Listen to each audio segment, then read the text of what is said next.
Alright guys, so last week there was a successful military coup that took place in Burkina Faso, and you probably didn't even hear about it because nobody cares about Africa, especially smaller countries in Africa like Burkina Faso. So I'm going to begin with this article which was written a couple of weeks ago before the successful coup took place, because there was a failed attempt before the successful one. So here's a picture of the former president, Roch Kaboré. Within a few weeks of the start of the new year, West Africa had its first attempted coup d'etat. On January 12th, the Burkinabe government announced that it had filed a plot from within the armed forces to destabilize the state. Military governments are already in power in Mali, Guinea, Chad and Sudan, following 4 coups d'etats in the last year.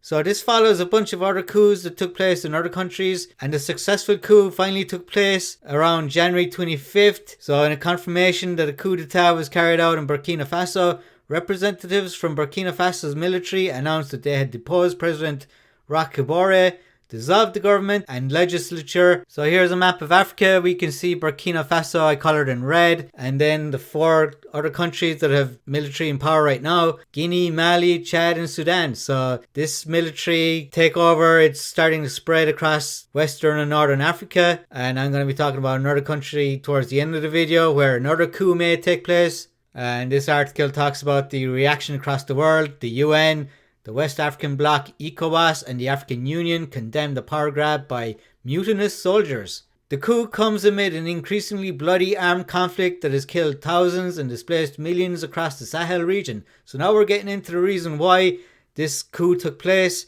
There's been a bloody war, and the military have criticised the government, saying that they can't keep control of these fighters. A Reuters reporter saw people burning a French flag, a sign of growing frustration about the military role the former colonial power still plays in the region. So Reuters, they're blaming France for this, or at least they're insinuating that France somehow are to blame. Many have lost faith in Kaboré's ability to protect the country from the fighters.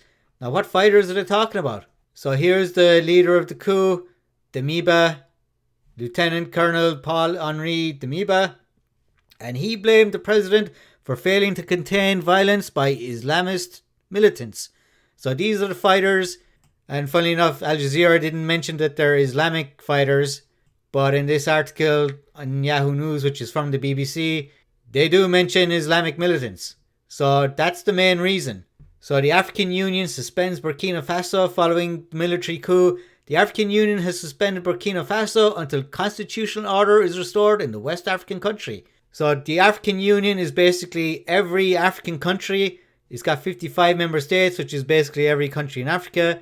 And here we can see the dark green, the members, and then in the lighter green we see all the suspended members. So these are all the countries I was telling you about earlier that had military coups. Now it doesn't have Chad colored in, so it looks like they haven't been suspended, or maybe this map hasn't been updated.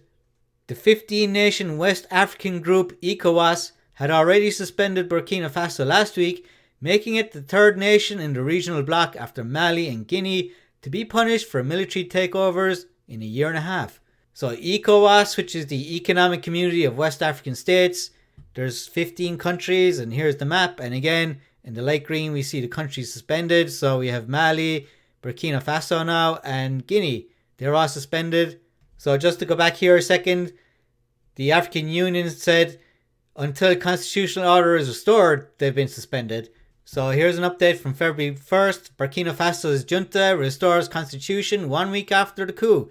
So the military government of Burkina Faso has announced that the nation's constitution, which was briefly suspended last week after the junta took power, has been restored across the country.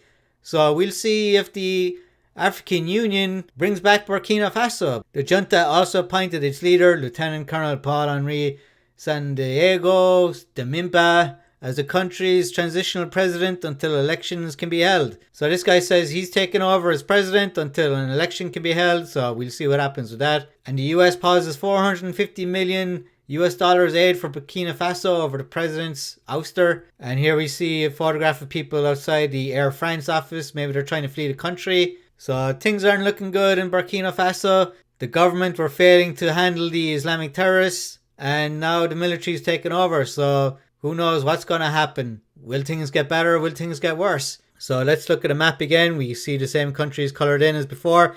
but I coloured in another one just to the west of Guinea. You should be able to see Guinea-Bissau coloured in purple. Now the reason I coloured that in is because there was a coup attempt in Guinea-Bissau just a couple of days ago. This coup attempt failed, but as we saw in Burkina Faso, they tried again and they succeeded. 6 killed in failed coup in Guinea-Bissau. President sees linked to drugs. So the president is blaming drugs for this attempted coup, but who knows, it could be the same reason. It could be because of militant insurgencies. West Africa has been hit by a string of military takeovers in the past 18 months, including 2 in Mali, 1 in Guinea, and 1 in Burkina Faso just last week. Analysts are warning about a coup contagion, so this could spread across other African countries. Let's look at the map again. So we have Niger here in between Mali and Chad. Maybe a coup will take place there. And then we have these countries to the south of these other countries. We have Benin, Togo, Ghana, Nigeria. And there's a lot of problems in Nigeria with fighting between Muslims and Christians. This whole region is turning out to be a complete disaster. And things could get a lot worse. And again, you don't hear much about this in the news because people tend to ignore Africa. And we have foreign fighters in Mali. We got the French, and there's talk of Russians being there as well. So things are getting out of hand. So that's just a quick overview of what happened in Burkina Faso. And I plan to do a lot more videos about what's going on there and in other African countries and across the world. Of course, we have the Russia-Ukraine situation happening right now. So be sure to subscribe to keep up to date. Leave a comment. Let me know what you think about all of this. And I'll see you guys later.